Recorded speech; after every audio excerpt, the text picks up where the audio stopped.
রাত বেশি হয়ে গেছে বোধহয়, নাকি আপনারা অনেক বেশি আগে আসছেন এই কারণে আসতে শোনা গেল যে?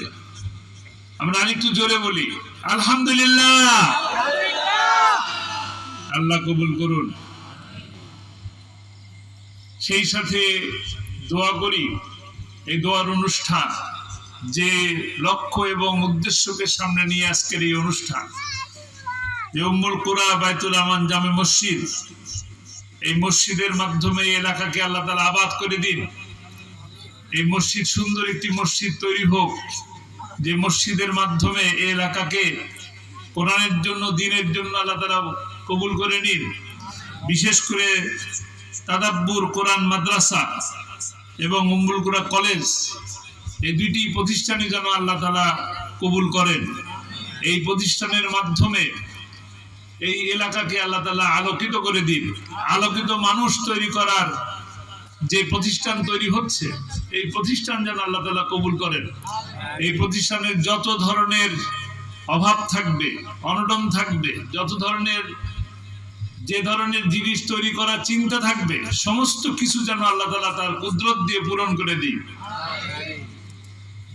আমরা আসলে দীর্ঘকাল পর একটি সুন্দর সময়ে উন্মুক্ত আকাশের নিচে সুন্দর ময়দানে কথা বলার সুযোগ পাচ্ছি। আমরা এই সুযোগ আমাদের ছিল না, স্বাধীনভাবে কথা বলার আমাদের কোনো সুযোগ ছিল না। আমরা কথা বললে আমাদেরকে বলা হতো জঙ্গি, আমরা কথা বললে আমাদেরকে বলা হতো নাশকতাকারী, ষড়যন্ত্রকারী।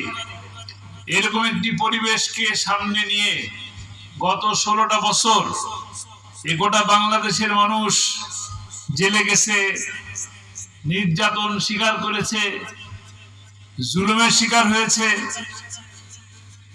এরপরে একটা সময় এসে আমাদের সন্তান সমতুল্য ছাত্রদের আন্দোলনের মধ্য থেকে এই জালিম সরকারের উৎখাত বা তাদের পলায়নের মাধ্যমে একটি সুন্দর পরিবেশ সৃষ্টি হয়েছে। এই 16ই জুলাই থেকে 5ই আগস্ট পর্যন্ত যে আমাদের ছাত্ররা যারা রক্ত দিল, জীবন দিল, বিশেষ করে যে 2000 ছাত্রছাত্রী জীবন দিলেন, আল্লাহ তাদেরকে শহীদি মর্যাদায় কবুল করে নিন, জান্নাতবাসী করুন।